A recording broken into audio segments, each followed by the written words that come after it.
오늘 여러분 주일 예배 오실 때 굉장히 기쁘셨죠? 네, 어제 이겼잖아요. 네.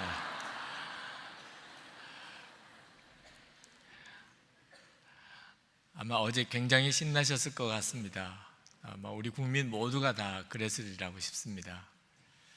근데 하나님께서 월드컵 열기에 대해서 좀 진정시키라 그런 마음을 자꾸 주십니다. 지난 금요 성령 집회 때도 그 말씀을 드렸는데 월드컵 열기에 대해서 너무 부정적이고 또 비판적으로만 볼 일은 아니고 운동 경기는 즐기는 것도 필요하리라고 싶지만 영적으로 쉽지 않은 문제가 있습니다. 그래서 월드컵 열기를 즐기더라도 여러분의 마음과 생각이 정도를 넘어서기 쉽다는 것을 꼭 기억하시길 바랍니다. 남아공 월드컵 때문에 고통당하는 사람도 상당히 많은 형편에 있습니다. 우리가 알지 못하는 가운데 대단히 어려운 문제도 있고요. 또 악한 영이 그 일을 교묘하게 이용하고도 있습니다. 하나님께서는 월드컵 그 열기, 우리 축구팀이 승리했다는 그 소식보다 훨씬 더 우리를 흥분시키고 놀라운 소식이 있다는 것에 대해서 우리에게 말씀하고 계십니다. 오늘 읽은 에베소서 2장 8절 말씀은 정말 놀라운 말씀이고 요절 중에 요절입니다. 너희는 그 은혜에 의하여 믿음으로 말미암아 구원을 받았으니 이것은 너희에게서 난 것이 아니요 하나님의 선물이라. 여러분, 이 말씀이 무슨 의미를 가지고 있는지 아십니까? 모든 사람들이 누구에게나 천국에 들어갈 문이 활짝 열렸다는 것을 선포하고 있는 말씀입니다. 은혜에 의하여 라고 하는 이 구절에 대한 정확한 해석입니다. 천국의 문이 열렸어요. 모든 사람에게 열렸어요. 오늘 여기 계신 분들만 아니고 이 땅에 있는 모든 사람들에게 다 천국 가는 문이 열렸습니다. 기독교는 절대로 편협한 종교가 아닙니다. 기독교는 모든 사람이 다 천국에 갈 수 있다고 믿는 종교예요. 본인만 끝까지 나는 지옥 간다, 고집을 부려요, 나는 지옥 갈 거야, 그러는 사람은 어쩔 수가 없지만 나 천국 가고 싶습니다, 그런 사람은 다 천국에 갈 수 있는 문이 열렸다는 것을 말씀하고 있어요. 은혜라고 하는 말은 그것은 자격이 없는 사람에게 하나님이 선물을 주신 걸 말합니다. 대가를 지불할 필요가 없어요. 다 공짜예요. 그 말씀을 하고 계신 거예요. 여러분, 이보다 더 놀라운 소식이 있을까요? 모든 사람들이 다 죄로 인해서 영이 죽었습니다. 그리고 마귀의 종노릇하고 살아요. 그리고 결국은 지옥에 가게 됩니다. 한 사람도 예외가 없어요. 모든 사람에게 주어진 피치 못할 운명이에요. 그런데 하나님께서 우리에게 은혜의 선물을 주셨어요. 우리가 지은 모든 죄를 다 예수 그리스도, 하나님의 독생자 예수 그리스도에게 다 지우셨어요. 그것을, 우리 모든 죄를 예수님이 지시고 십자가에서 피 흘려 죽으셨어요. 그래서 우리가 모든 죄에서 사함을 받았습니다. 그리고 하나님의 성령이 우리에게 오셨어요. 하나님의 자녀가 되었고 우리는 천국에 들어갈 자가 된 겁니다. 이사야 53장 5절 6절에 이렇게 말씀합니다. 그가 찔림은 우리의 허물 때문이요 그가 상함은 우리의 죄악 때문이라. 그가 징계를 받음으로 우리는 평화를 누리고 그가 채찍에 맞음으로 우리는 나음을 받았도다. 6절 다 같이 읽습니다. 우리는 다 양 같아서 그릇 행하여 각기 제 길로 갔거늘 여호와께서는 우리 모두의 죄악을 그에게 담당시키셨도다. 아멘. 이것이 복음이에요. 하나님이 우리에게 주신 은혜의 선물입니다. 이것이 얼마나 놀랍고 흥분된 것인지 고린도전서 2장 9절에서는 이렇게 말합니다. 기록된 바 하나님이 자기를 사랑하는 자들을 위하여 예비하신 모든 것은 눈으로 보지 못하고 귀로 듣지 못하고 사람의 마음으로 생각하지도 못하였다 함과 같으니라. 하나님께서 행하신 이 일은 사람들이 한 번도 그동안 본 적도 없고 들어본 적도 없고 생각도 해본 적도 없는 일이라는 거예요. 어떻게 모든 사람이 다 천국에 가는 문이 열릴 수 있을까요? 세상 사람들이 다 그에게 손가락질하면서 넌 지옥 가, 너는 지옥 가야 돼. 그런 사람이 혹 있다 하더라도 그 사람이 나 천국 가고 싶어요, 그렇게만 본인이 마음에 소원하면 그는 천국 갈 수 있는 길이 열려 있다는 거예요. 믿어질 어려운 말씀이지요. 자, 이런 엄청난 놀라운 소식을 하나님이 우리에게 주셨어요. 이것이 어떻게 월드컵에서 우리가 경기 한 경기를 이겼다는 소식에 비교가 될 수 있을까요?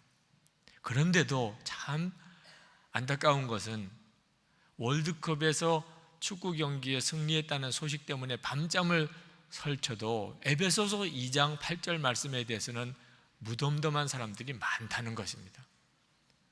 에베소서 2장 8절에 이 복음의 말씀이 있는지도 모르는 사람들도 많아요.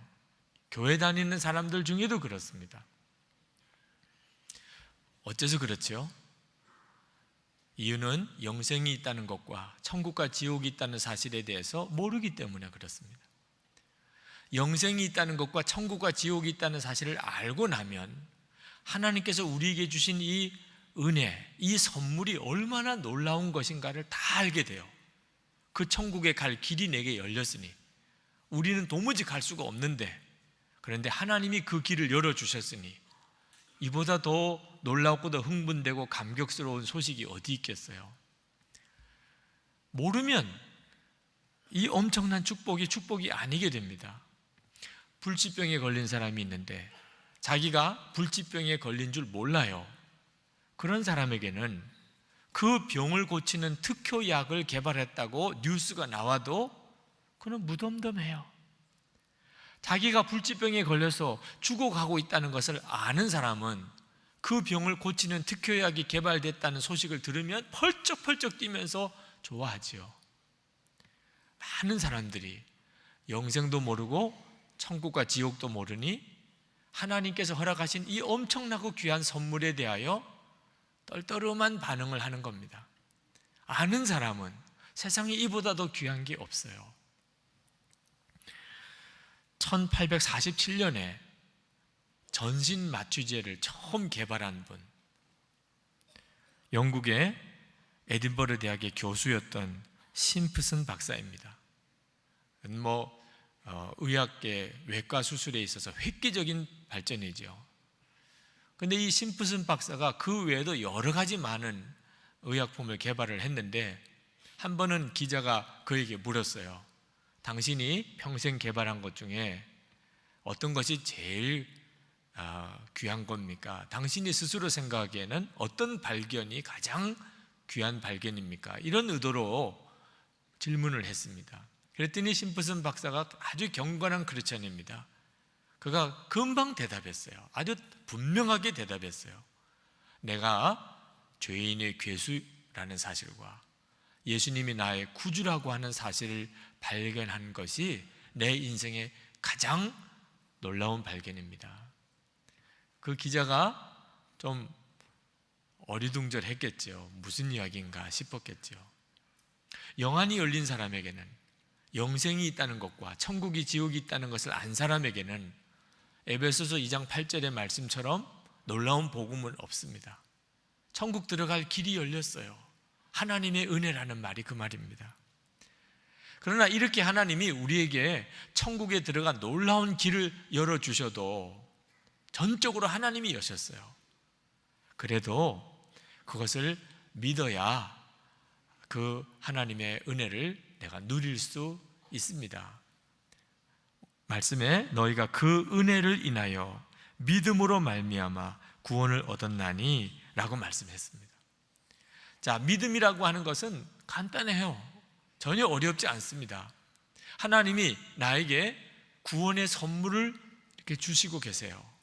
모든 사람에게, 세계 모든 인류, 모든 사람에게 하나님이 아무 대가도 없이 스스로 노력한 것도 아니고 자격도 없지만 하나님이 선물을 주셨어요. 그때 두 손을 내밀어서 감사합니다 라고 이렇게 받아들이는 것을 믿음이라고 하는 거예요. 너무너무 간단하죠. 하나님이 내게 은혜를 주세요. 그것을 내가 손을 내밀어서 받아들이라. 그게 믿음이에요. 그런 걸 무슨 공로라고 자랑할 건 전혀 없지요. 선물 줄 때 손을 내밀어서 받았다고 해서 그게 뭘 자랑할 만한 공로가 되겠어요. 그러나 그것도 안 받아들이는 사람이 많은 것이 참 안타깝습니다. 그냥 손만 내밀고 감사합니다 하고 받으면 되는 것인데도 믿지 않는 사람들이 너무너무 많아요. 그래서 하나님이 은혜를 사람들에게 다 주시는데 실제로 구원받는 사람은 적은 이유가 거기에 있는 것입니다. 기독교가 편협해서 구원받은 사람이 적다는 게 아닙니다. 기독교에 대해서 비판하고 하나님에 대해서 모욕적인 발언을 하는 그 사람에게도 하나님은 구원의 은혜를 주셨어요. 그가 하나님이 구원의 은혜를 주신 것을 정말 믿고 감사합니다라고 받으면 그도 구원을 받아요. 어떤 사람도 하나님의 구원의 은혜에서 제외된 사람은 한 사람도 없습니다.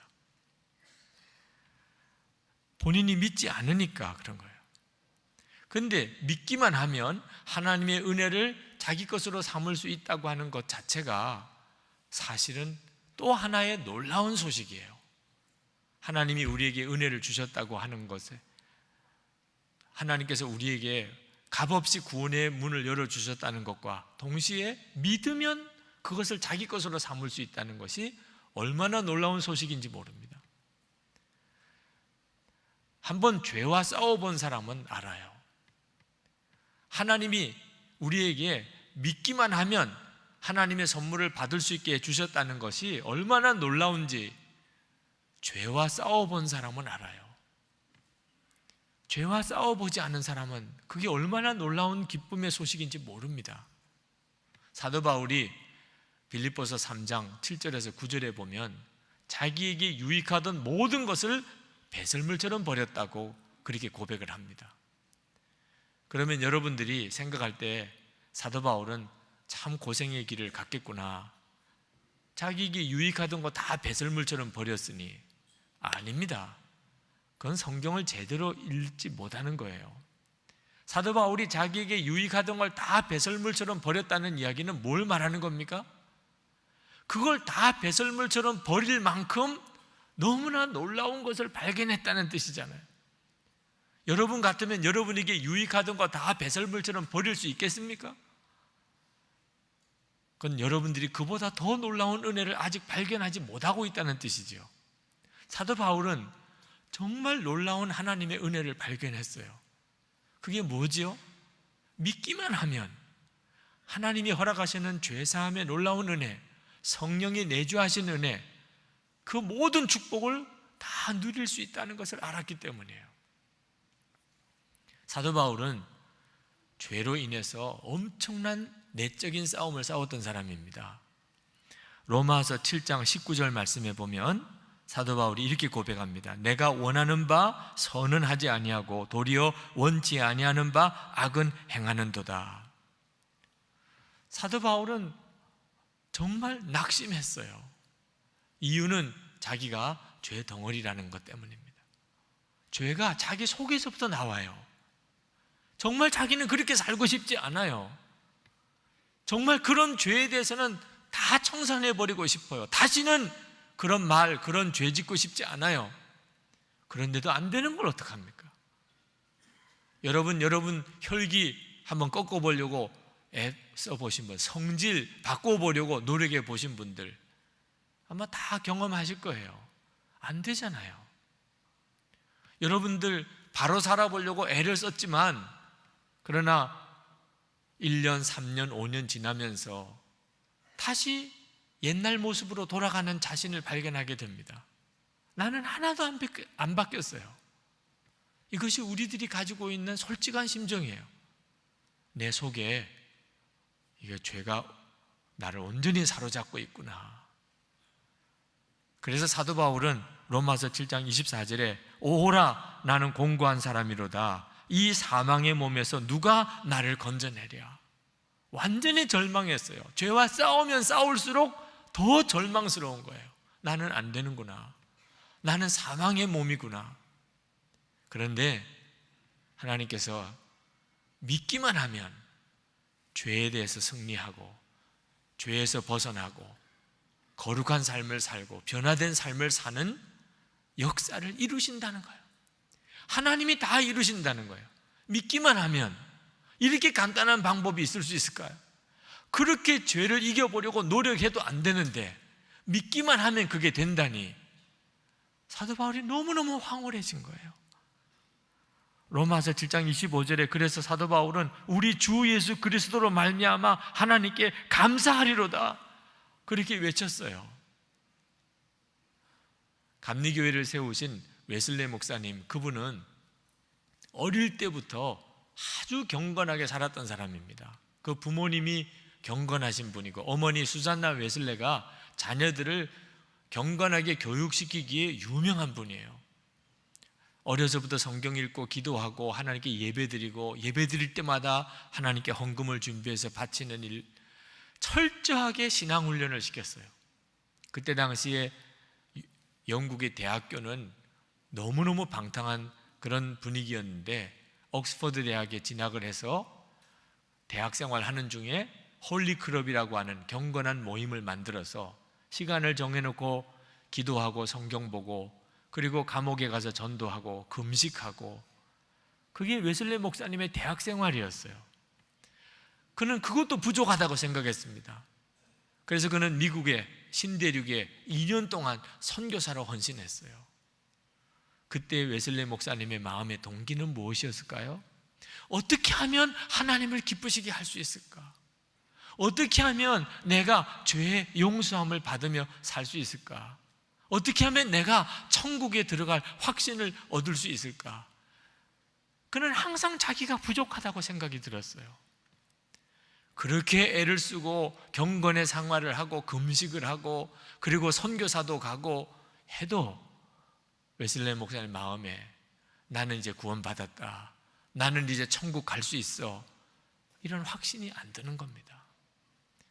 그래서 웨슬레 목사님이 완전히 좌절했어요. 그런데 1738년 5월 24일 올더스케이트라는 거리에 조그만 기도 모임에 참석을 했다가 웨슬레 목사님이 회심합니다. 유명한 올더스케이트의 회심이라고 그래요. 회심은 내용을 읽어보면 간단해요. 너무나 어처구니 없을 정도로 간단해요. 마틴 루터의 로마서 서문을 평신도 인도자가 읽어가는데 그 구절 속에 의인은 오직 믿음으로 살리라 라고 하는 구절을 해석하는 부분을 들으면서 웨슬레 목사님의 심령에 성령의 역사가 일어나요. 의인은 오직 믿음으로 말미암아 살리라.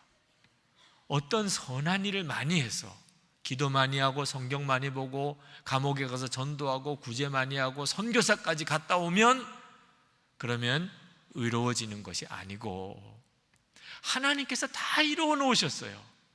하나님이 다 이루어 놓으셨다고.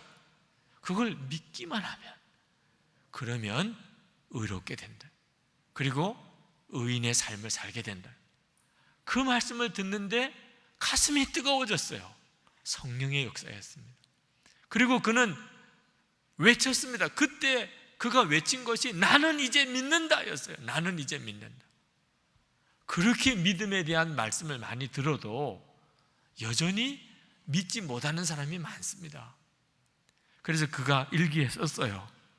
구원을 위해서 단지 그 예수님을 믿기만 하면 된다는 사실과 주께서 나의 죄를 다 거두어 가셨고 나를 죄와 사망의 법에서 건져주셨음을 확신하게 되었다. 그렇게 썼어요. 너무 평범하고 간단한 이야기죠. 그런데 웨슬레 목사님에게 진짜 믿음이 뭔지를 깨닫고 그리고 그 믿음으로 그가 구원의 눈이 열린 겁니다. 존 웨슬레 목사님에게 있어서 올더스케이 체험은 뭔가 그가 정말 믿기만 하면 하나님의 이 구원의 역사, 단순히 죄사함만 아니고 의롭게 되고 그리고 하나님의 자녀로 살아가는 모든 삶이 다 내게 이루어진다는 것을 그가 깨달은 거예요. 그는 이제부터 무엇을 해가지고 하나님 앞에 인정받고 칭찬받으려고 하는 노력을 그 자리에서 그가 다 내려놓고 그때부터 그는 예수님만 바라보는 믿음의 삶에 눈이 열리게 됩니다. 그게 신앙생활이에요. 예수 믿는 것의 핵심은 무언가를 하나님이 기뻐하시는 일을 많이 해서 하나님으로부터 칭찬받고 상 받는 게 아닙니다. 예수님을 계속 바라보는 거예요. 웨슬리 목사님은 올더 스케일에서 사람이 더 착해진 거 아니에요. 더 선한 일을 많이 하고 더 봉사를 열심히 하게 된 게 아닙니다. 하나도 겉으로는 달라진 게 없어요. 달라진 게 있다면 속이 달라졌어요. 아침에, 그 다음날 아침에 일어났을 때 일기에 그렇게 썼어요. 웨슬리 목사님이 아침에 눈을 뜨자마자 그가 첫 마디 내뱉은 것이 오 주 예수님. 여러분들도 다 그렇게 하셨죠? 오늘 아침에 오 주 예수님. 웨슬리 목사님 마음에 예수님으로 가득했어요. 그거에 달라진 거예요. 그리고 웨슬리 목사님의 삶이 영국을 구원했다고도 하잖아요. 그리고 감리교회가 여기까지 왔어요.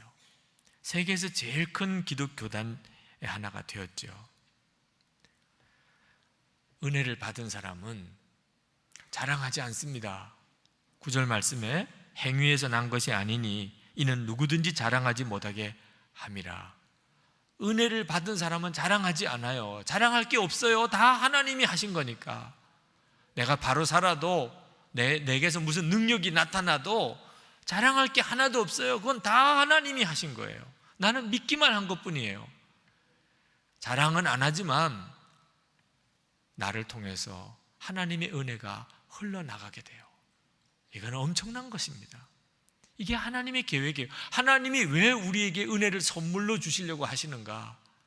우리를 통해서 하나님의 은혜가 우리 주위에 있는 사람에게 흘러가게 하기 위해서 그렇습니다. 하나님의 은혜가 나를 통해서 다른 사람에게 흘러간다는 게 무슨 뜻이에요? 다른 사람의 죄와 다른 사람의 허물에 대해서 내가 얼마든지 받아들이게 된다는 거예요. 하나님이 나를 그렇게 하셨잖아요. 지옥에 갈 수밖에 없는 난데도 하나님이 받아주시고 오히려 독생자를 우리를 위해 대신 죽게 하시고 우리를 하나님 자녀 삼으시고 천국 백성 삼으셨잖아요. 그게 은혜거든요. 나도 다른 사람에게 그렇게 하게 된다는 거예요. 이것이 선한 일이에요. 10절 말씀을 보실까요? 우리는 그가 만드신 바라 그리스도 예수 안에서 선한 일을 위하여 지으심을 받은 자니 이 일은 하나님이 전에 예비하사 우리로 그 가운데서 행하게 하려 하심이니라. 하나님이 본래 우리 인간을 창조하실 때는 선한 일을 하며 살려고 창조하셨어요. 하나님이 그런 분이시니까. 다른 사람을 품어주고 베풀어주고 그렇게 살도록 우리를 만드셨어요. 그런데 죄가 우리 속에 들어오면서부터 우리는 악한 자가 되고 이기적인 자가 되고 욕심의 사람이 됩니다. 그런데 예수 믿고 난 다음에 이게 다시 다 회복이 되었어요. 예수 믿고 나는 죽고 예수로 사는 자가 된 다음에 이기적이고 욕심 덩어리인 나는 다시 십자가에 죽어지고 하나님이 본래 창조하신 그 본래 모습이 다시 내게 회복이 되었어요. 선한 일을 하는 사람이 됐어요. 이 선한 일이 뭔가 하면 하나님의 은혜를 다른 사람에게 흘려보내는 거예요. 천국의 삶이에요. 여러분, 우리는 예수 믿고 난 다음에 죽고 난 다음에 천국 들어가는 게 아닙니다. 예수 믿은 바로 그때부터 천국의 삶을 살게 돼요. 하나님의 은혜를 다른 사람에게 나누어주는 삶을 산다는 뜻이에요. 여러분은 은혜로운 사람이십니까? 한번 여러분 자신을 한번 점검해 보세요. 여러분은 은혜로운 사람이세요? 다른 사람의 죄와 허물에 대해서 여러분은 얼마든지 받아줄 수 있는 그런 사람입니까? 가족에게 그래요. 남편에게, 아내에게, 부모님에게, 자녀들에게 여러분은 은혜로운 사람입니까? 여러분 교우들에게 은혜로운 사람이세요? 속회에서, 선교회에서 여러분은 은혜로운 사람입니까? 여러분 오늘 교회에 오셔서 여러분이 은혜로우셨나요? 주차장에서 여러분 은혜로우셨나요? 엘리베이터 앞에서 은혜로우셨나요? 먼저 타시지요. 저는 계단으로 걸어 올라가지요. 여러분 오늘 식당에서 여러분은 은혜로우신지 아닌지 알 수 있어요. 새치기 하는 사람 더 앞에 가시지요. 준비한 반찬이 다 떨어졌어요. 그때 알게 돼요. 내가 얼마나 은혜로운 사람이 됐는가. 여러분은 여러분 자신이 은혜로운 사람이 되셨다고 생각하십니까? 그 점에 대해서 자신이 없으신 분들은 이유가 뭐지요? 원래 성질이 나빠서 그런가요? 아니지요. 하나님이 주시는 은혜를 아직도 내가 믿음으로 누리고 있지 못한 거예요. 하나님이 내게 은혜를 주셨지만 내가 아직도 그걸 받아 누리고 있지 못해요. 이유가 뭐지요? 믿음으로 받지 못해서 그래요. 믿음을 쓰지 않아서 그래요. 많은 성도들이 믿음으로 하나님의 은혜 받는 것을 어렵게 생각합니다. 그게 뭘 어떻게 하는 건지 잘 몰라요. 그냥 손을 내밀어서 감사합니다라고만 하면 되는데도 그걸 못해요. 왜? 우리 속에는 믿음을 가로막는 생각이 굉장히 강합니다. 하도 우리는 믿음으로 살아보지 않았기 때문에, 은혜 받는 일을 주지도 못했고 받지도 못하고 살았기 때문에 우리는 항상 어떤 대가를 요구해요. 자격이 있어야 된다고 생각해요. 어느 국회의원 모임에 꼭 와달라는 초청을 받았습니다. 모임에 갔어요. 갔더니 여러 사람들과 인사를 쭉 나누시더라고요. 보니까 다 똑같이 인사하는 게 아니더라고요. 어떤 사람에게는 악수를 하는데 한 10번을 손을 흔드는 것 같아요. 아, 진짜 저 사람은 중요한 사람인가 보다, 저 국회의원에게. 어떤 사람에게는 그저 간단하게 웃으면서 악수만 한 번 해요. 아, 저 사람은 보통인가 보다. 나는 어떻게 악수할까? 아주 관심이 되더라고요. 저분이 나에게는 어떤 태도를 보일까? 여러분, 오늘 여러분이 예배하러 교회에 오셨는데 하나님께서 여러분들을 맞이하실 거 아니에요? 그죠? 하나님이 어떠실 것 같아요?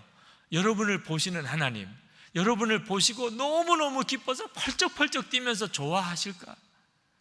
그렇게 느껴지세요? 아니면 왔냐? 이렇게 정도 하실까? 아니면 너도 왔냐? 이러실까? 네. 아니면 왜 왔니? 이러실까? 여러분들 나름대로 어떤 느낌이 있을 거예요. 하나님이 오늘 나를 어떻게 받으실까? 오늘 예배드리러 교회는 왔어요. 근데 하나님이 모든 사람을 다 똑같이 맞이하시지는 않을 거 아닌가? 어떤 사람은 매우 반가워하실 거고, 어떤 사람에 대해서는 하나님이 영 마음이 내켜하지 않으실 수도 있잖아요. 나는 하나님이 어떻게 받으실까? 여러분들 마음에 하나님이 나를 보시고 너무 기뻐서 펄쩍펄쩍 뛰시면서 좋아하실 것이라고 믿어지지 않으시는 분들이 이 자리에 있으실 겁니다. 내 이름을 아시기는 하실까? 그런 분도 있을 거예요. 왜 그렇죠? 왜 그런 생각이 드실까요? 내가 지난 한 주간 동안 내가 살았던 내 삶이 하나님에게 별로 기쁨이 아닐 거라고 생각이 드니까, 하나님 기뻐하는 삶을 안 살았어요. 그러면 내 마음속에 하나님이 나를 기뻐하지 않으실 거야, 이런 생각이 든단 말입니다. 이거는 은혜에 대한 믿음을 전혀 모르는 사람입니다. 그건 내가 하나님을 기쁘시게 할 수 있는 어떤 것이 있어야 된다고 생각해요. 기도를 많이 했거나, 또는 성경을 많이 보았거나, 전도도 열심히 했거나, 하나님 하지 말라는 거 다 끊어버렸거나, 그랬어야 될 거라는 생각을 하는 거죠. 그러니까 하나님의 은혜를 이해 못하고 아직도 믿음을 이해 못하는 거예요. 이사야 43장에 보면 하나님께서 이스라엘 백성들에게 너무나 뜨거운 사랑의 고백을 하고 계세요. 1절에 보면 너는 내 것이라 그런 말씀을 하시고, 4절에 보면 내가 너를 보배롭고 존귀하게 여기고 너를 사랑하였노라, 그렇게 말씀하고 계십니다. 하나님이 이스라엘 백성을 굉장히 사랑하시는 것을 보여주고 계세요. 그런데 8절에 보면 이스라엘 백성이 어떤 사람인가? 눈이 있어도 소경이고 귀가 있어도 귀머거리인 백성이라고 말씀하고 있어요. 무엇이 도대체 보배롭고 존귀하고 사랑스럽다는 겁니까? 이스라엘 백성은 눈이 있어도 보지 못하고 귀가 있어도 듣지 못하는 그런 영적으로 꽉 막힌 사람들이에요. 그런데도 어떻게 하나님이 너는 내 것이다 그렇게 말씀하시죠? 이유는 하나예요. 하나님이 이스라엘 백성들의 아버지이시기 때문에요. 7절에 보면 이사야 43장 7절에 내가 내 영광을 위하여 창조한 자를 오게 하라. 그를 내가 지었고 그를 내가 만들었느니라. 하나님께서 이스라엘 백성을 창조하신 분이에요. 아버지세요. 그러니까 이스라엘 백성이 대단히 영적으로 완고하고 하나님의 말씀에 순종하지 않고 했지만 하나님은 이스라엘 백성들을 근본적으로는 사랑하고 계십니다. 보배롭고 존귀하게 여기시는 거예요. 이것이 하나님의 은혜예요. 문제는 우리가 그것을 믿느냐 하는 거죠. 하나님에 대해서 부정적인 믿음을 가지고 있는 사람들이 의외로 많습니다. 하나님은 까다롭고 하나님은 두렵고 하나님은 인색하고 하나님은 나 고생시키시는 하나님이고 그렇게 생각하는 분들이 많아요. 우리 자녀들에게서부터 우리가 믿음을 배워야 돼요. 여러분 자녀들을 이렇게 보면 어떤 때는 진짜 뻔뻔하다는 생각이 들 때가 많잖아요. 그죠? 집안일 하나, 청소를 제대로 하나, 자기 방 정리라도 하면 좋아. 밥을 한번 하기를 하나, 설거지를 한번 제대로 좋은 얼굴로 하나, 심부름 하나 좋은 얼굴로 한 적이 있나, 그렇다고 공부를 잘하나. 그런데도요, 저녁만 되면 뻔뻔하게 자기 집이라고 들어와요. 전화로 확인은 하고 와야 되잖아. 나 오늘 집에 들어가도 돼요. 아니, 사람이 양심이 있으면 자기가 한 게 있잖아요. 집안일에 뭘 도움이 돼요? 아무것도 도움이 안 되고. 공부, 그냥 무조건 너 공부만 하라 그래도 성적표는 엉망으로 받아오면서도 어쩌면 그렇게 저녁에 자기 집이라고 그렇게 들어오나 말이에요. 그리고는 냉장고는 어떻게 이렇게 벌컥벌컥 열고. 진짜 뻔뻔한 게 우리들의 자녀들이잖아요. 그들이 뻔뻔하고 말 안 듣고 공부 제대로 잘 안 하고 그래도 믿음 하나만큼은 기적과 같아요. 내 아버지다. 이거 우리 집이다. 냉장고나 언제든지 열어볼 수 있어. 하나님은 그런 믿음을 기뻐하신다니까. 히브리서 11장 6절에 믿음이 없이는 하나님을 기쁘시게 할 수 없다고 그랬어요. 어느 목사님이 초등학교 다니는 아들 하나 있는데 대단히 야단을 쳤어요. 그리고는 아이가 그냥 자기 방에 딱 들어가서는 꼼짝을 안 하는 겁니다. 저녁 먹을 때가 됐는데 딴 때 같으면 나와서 배고프다, 반찬이 뭐냐 하던 애가 하여튼 나와보지도 않아요. 그래서 목사님이 야, 나와서 저녁 먹어라 그랬더니 예 하더니 그제서야 나와서 식탁에 앉아요. 가만히 있어요. 밥 먹어. 예 그러더니 진짜 밥만 먹는 거예요. 앞에 있는 고기 반찬도 먹어. 그랬더니 또 예 그러더니 그거 먹고. 그러고는 자리에서 일어나요. 과일이라도 먹고 가라. 그랬더니 또 예 그러고는 앉아서 과일 먹고. 그리고 방에 들어가서 또 공부를 하는데 텔레비 보겠다 전혀 그런 투정도 없이 말 잘 들어요. 한번 엄청난 혼을 나고 나니까 애가 어떻게 말을 잘 듣는지. 그런데 그때 이 목사님이 그렇게 말 잘 듣는 아들을 보고 마음이 아프더라는 거예요. 완전히 이 아이는 로봇들이에요. 로봇. 시키는 대로만 하는 아이예요. 평소에 아들 하나 있는 아들 정말 말 잘 들으면 소원이 없겠다고 생각했어요. 근데 말 잘 듣는 것만 가지고는 아버지의 마음에 기쁨이 아니구나. 그 아이가 아버지 집에 있는 기쁨을 가지고 살지 않는다면 말 잘 듣는 것만 가지고는 아버지의 기쁨이 아니에요. 지금도 예수 믿고 신앙생활 하는 것을 그저 하나님 아버지께 말 잘 듣는 수준에서 신앙생활 하시는 분들이 많아요. 아직도 하나님은 그걸 기뻐하지 않아요. 그 심령 중심에서부터 기쁨이 넘치는가? 다른 사람에게 기쁨이 흘러갈 정도로 그게 은혜가 넘치는 삶이거든요. 주위에 있는 사람들이 여러분이 정말 기쁨이 넘치는 사람이구나, 은혜가 넘치는 사람이구나, 그렇게 여기십니까? 그러지 못하다면 여러분이 아직도 하나님의 은혜를 믿음으로 취하고 있지 못한 거예요. 은혜를 받은 사람은 은혜를 흘려가게 돼 있어요. 레이몬드 릴리라고 하는 아주 난폭하고 성격이 거친 흑인 청년 하나가 어느 날 그 동네에 있는 교회 목사님이 그렇게 미워졌어요. 특별한 이유도 없이 그 목사님이 미운 거예요. 그 목사만 자기 마을에서 없어졌으면 정말 마음에 걸리는 것이 없을 거라는 생각이 들어요. 그래서 그 목사를 벽돌로 머리를 내리쳐서 아주 죽이고 싶은 생각이 들었어요. 그리고는 벽돌을 옷 속에다가 숨기고 교회 주일에 온 겁니다. 그냥 교인처럼 와서 예배드리고 나가서 인사할 때 그 목사님을 벽돌로 내리치려고 생각을 하고 왔어요. 그런데 참 공교롭게도 그날 은혜를 받은 거예요. 목사 때려 죽이려고 왔다가 설교 때 은혜를 받고, 그리고 자기 죄를 회개하고 하나님의 사랑을 깨닫고, 그리고 그냥 거듭났습니다. 벽돌은 다시 끌어안고 그냥 갔지요. 사람이 완전히 바뀌었어요. 시카고에 세계에서 제일 큰 자선병원이 있습니다. 쿠크 카운티 병원. 그 병원의 원목이 됐습니다.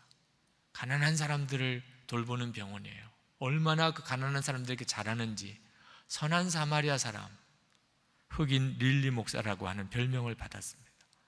그가 죽고 장례를 치를 때 관 앞에 닳고 다른 벽돌 하나가 놓여져 있었어요. 그 릴리 목사님이 사역을 하면서 힘들 때도 왜 없었겠어요? 그때마다 자기는 이런 사람이었는데, 나는 살인자였는데 하나님이 나를 은혜로 받아주셔서 변화시켜 주시고 이렇게 쓰시는구나.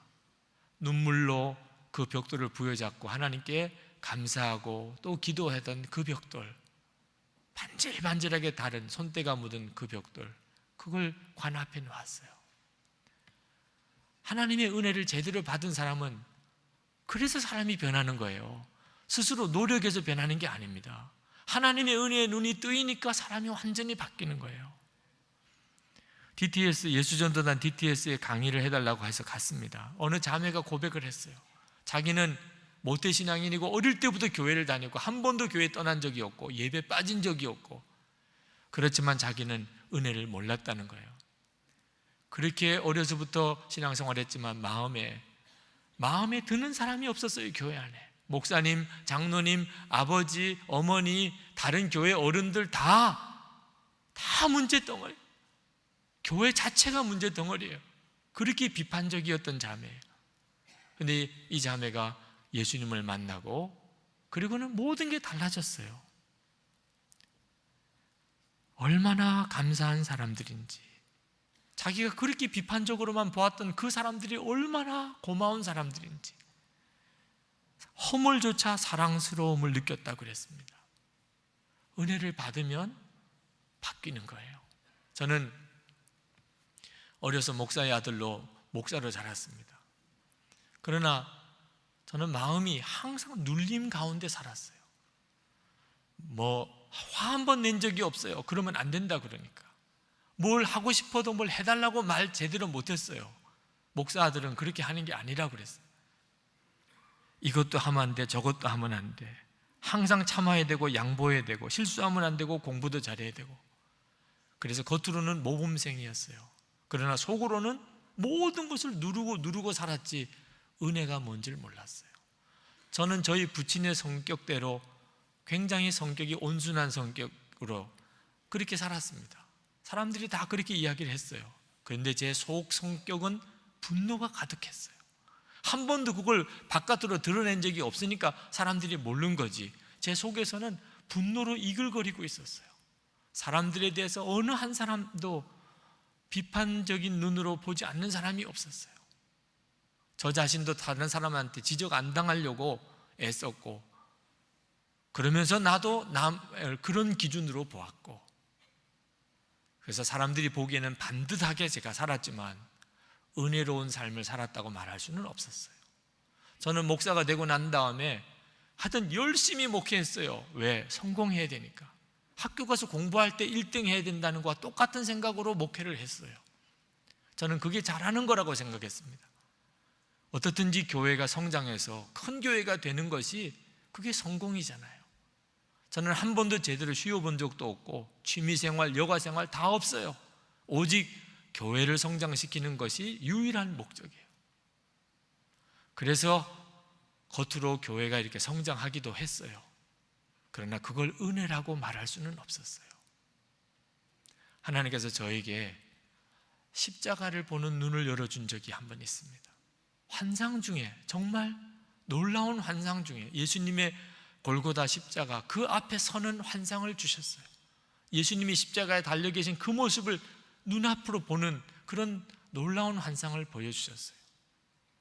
십자가에 달려 고통당하시는 주님을 보는 순간에 꼬꾸라져서 눈물이 터져 나오더라고요. 처음에는 예수님의 고통의 그 실상이 너무 괴로워서 울었지만 점점 나를 위해서 십자가에 죽으신 그 주님의 사랑에 대해서 견딜 수 없이 울었어요. 그런데 그렇게 울고 난 다음에 제 속에 변화되는 것이 있다는 걸 느꼈어요. 무언가가 영적으로 확 꺾어진 것이 생겼다는 것을 느꼈어요.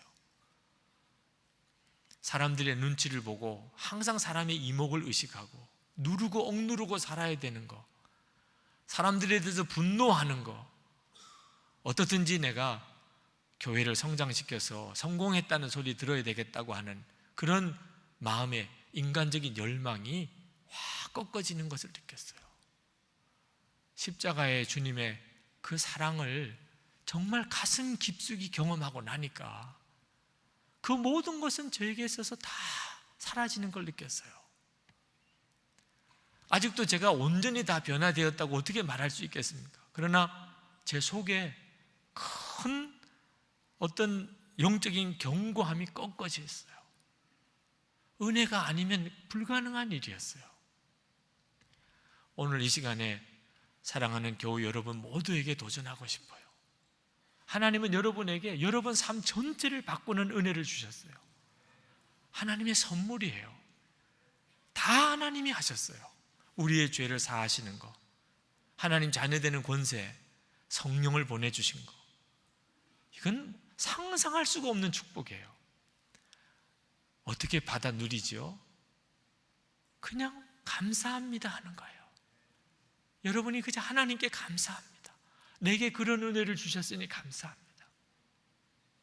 그때부터 그 은혜가 나를 변화시켜요. 너무나 놀라운 일입니다. 은혜가 흘러가게 돼 있어요. 가족들에게, 교우들에게, 여러분 주위의 이웃 사람들에게. 이 시간에 우리 기도하실 때 하나님, 제가 하나님을 향하여 마음을 엽니다. 하나님이 저에게 허락하신 말할 수 없는 이 놀라우신 은혜, 하나님의 선물을 제가 받아들입니다.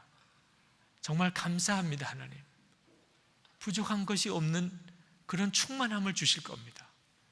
정말 아무것도 부족함이 없어요. 예수님 한 분으로 충분해요. 지금보다 10배나 더 어려워도 상관이 없어요. 하나님의 은혜를 받아들이게 되면. 기도하겠습니다. 은혜와 사랑에 충만하신 하나님, 사랑하는 성도들에게 축복해 주소서. 사랑하는 성도들 위해 주님의 은혜를 더하여 주옵소서. 하늘의 문을 여시고 놀라운께 기름 부어 주소서. 주 예수님, 우리가 마음의 문을 주님을 향하여 활짝 엽니다. 아버지 하나님께 내 마음을 활짝 엽니다. 주님, 역사해 주소서. 주님, 축복해 주소서. 아버지 하나님, 믿음으로 받아들입니다. 주님, 감사합니다. 주셔서 감사합니다. 주신 것을 감사합니다. 아버지 하나님, 하나님 더 이상 부족한 것이 없습니다. 하나님께서 주신 그 놀라우신 은혜, 하나님 조금도 부족한 것이 없습니다. 하나님, 하나님 찬양한 오직 주님을 찬양할 뿐입니다. 주여 나를 통해 흘러가게 되기를 원합니다. 사랑하는 남편, 아내, 부모, 자녀들에게 하나님, 나의 아버지 하나님 흘러가게 하여 주. 사랑하는 성도들의 삶 속에 주님의 은혜, 하나님 강같은 주님의 은혜, 하나님 사랑하는 성도들의 심령 속에 차고 넘쳐서 하나님 넘쳐서 하나님 강과 같이 흘러 넘쳐서 흘러가게 해주시옵소서. 하나님 가족이 살고 하나님 교우들이 살고 하나님 직장이 살고 하나님 저들이 만나는 모든 사람들 안에 생명의 역사, 은혜의 역사가 충만하게 흘러나가게 하여 주시옵소서. 주님 감사합니다. 놀라우신 하나님 영광을 주님 받으시옵소서. 오늘도 하나님 앞에 나와 기도하며 간구하는 성도들을 축복해 주시고 저들의 심령에 축복해 주시고 주여 저들의 심령에 기름 부어주시고 하나님 놀라우신 은혜를 채워주시옵기를 주여 간절히 소원합니다. 역사해 주소서. 주님 충만하신 주님의 은혜로 채워주소서. 놀라우신 하나님의 은혜로 주님 채워주소서. 기름 부어주소서. 하나님 감사합니다. 아버지 하나님, 하나님을 향하여 정말 마음을 활짝 엽니다. 하나님이 주시는 은혜, 말할 수 없는 은혜, 폭포수 같은 하나님의 사랑, 주님 마음을 활짝 열고 받아들입니다. 오직 감사합니다. 하나님 두 손을 들고 주님의 주신 은혜를 받습니다. 감사할 뿐입니다. 하나님 찬양할 뿐입니다. 하나님의 역사를 믿습니다. 주님의 놀라우신 은혜를 믿습니다. 채워주소서.